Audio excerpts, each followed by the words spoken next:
Well, I guess you have to start somewhere with reviewing anime, so why not the cult hit Serial Experiments Lain? Lain is a very interesting and inspired show. It's incredible that anime like this was once made, and made well.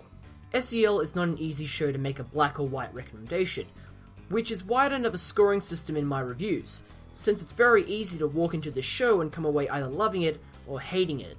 But after a few days of thinking on what I watched and taking it all in, I've come to the conclusion that Lain is a good show, though I feel it does have some significant flaws that other similar shows successfully avoided.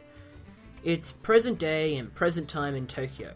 It's a world very similar to ours, but with some scientific and social advancements, the biggest being a more enhanced version of the internet called the Wired. The Wired is accessed through Navis, computers of differing shapes and sizes.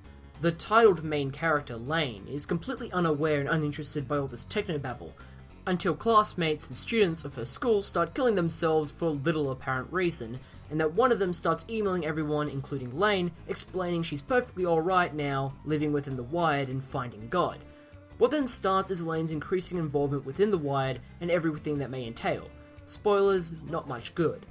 Basically, she starts questioning her own existence, what is actually real, and whether it's worth existing in everyday reality when she could be happy in the Wired. After all, on the internet, you're completely anonymous. You only need to show what you want to show. All your feelings, fears, and mistakes can be left in secret.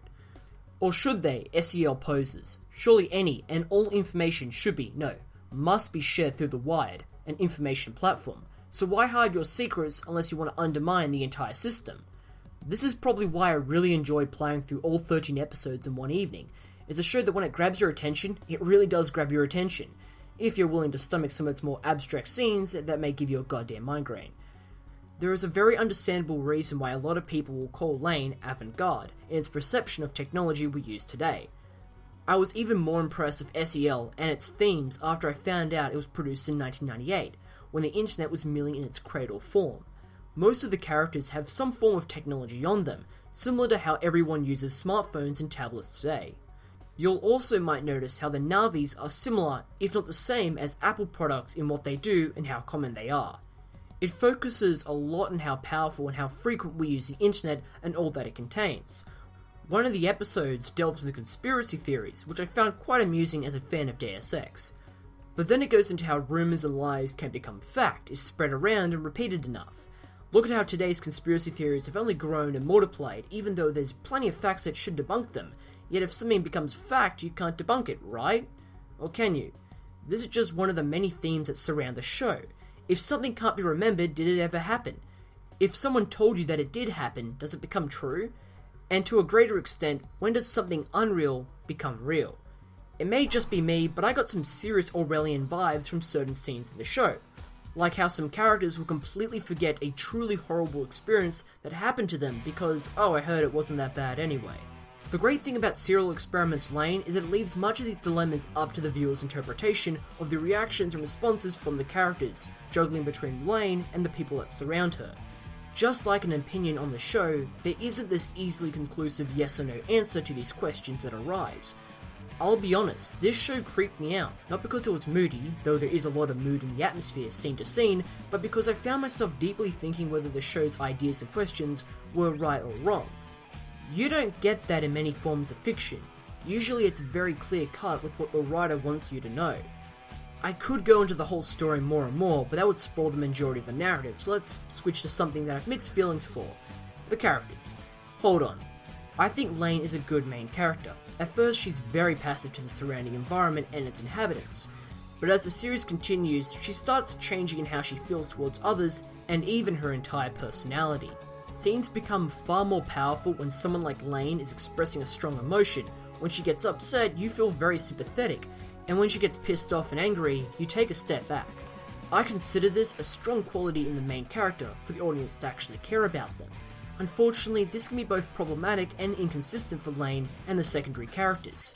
You get this idea that Lain is far bolder and assertive in the Wired than she is in reality, but they kind of flip-flop between her personalities. One episode she'll confront people of interest, then the next she's practically docile.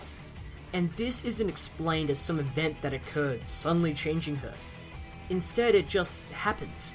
It's up in the air whether this was an intentional choice, maybe it's a metaphor, or it is a legitimate character inconsistency.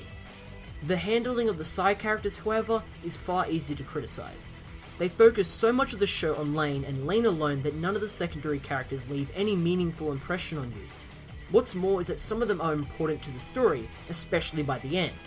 It's fine that Lain is a mostly blank slate in personality, as she was previously a loner, but the other characters don't have this excuse to bypass the lack of interest and knowledge we have with them. Characters like Alice, who greatly impact Lain's personality and the plot at large, are not given much of their own personality, besides being a nice person. They didn't have to make the show longer, just cut out the more stylistic bits and replace it with a relationship building. Done. Those are probably the strongest and most present problems with the show, the rest being how subjective everything is. Across each episode, you'll be wondering, okay, so is this scene happening in the wild or is it happening in reality? Is this part supposed to be a metaphor? Is it a red herring? What's going on here? Has it just gone to introspective territory? Because I'm completely lost. Truth be told, I understood the majority of the series without too many problems. Hell, near the end I was getting some serious Evangelion deja vu, and my hunch was spot on with how it all panned out. On the technical side, the animation is quite good and consistent from start to finish. There's a lot of dreamlike sequences that can feel very original and memorable, though at times it goes a bit overboard and you get totally lost and distracted. Though I really like the contrast and different patterns of light and shadow that continually messes with your perception of what's real and unreal. The music is barely talked about when discussing Lain, which I think is one of the more underrated aspects of the series. It's a highly varied score mixing punk rock to techno and even a bit of experimental work to make a very ambient or chaotic environment depending on scene. Some of the bass guitar pieces are of special note. I watched the show in English dub and I thought it was perfectly fine. I actually recommend watching shows like this in a dub so to best understand everything that's being thrown at you. I have to say again that most will go into SEL and leave with very differing opinions on the quality of the show from my own, and that's fine. But I feel it's worth it if you're willing to watch something that's a bit different from what gets produced and sees a further success with a bajillion sequels and spin-offs. Of course, that might be a very long-winded way of saying that I use this video as a template for my Monster Series review. Yeah.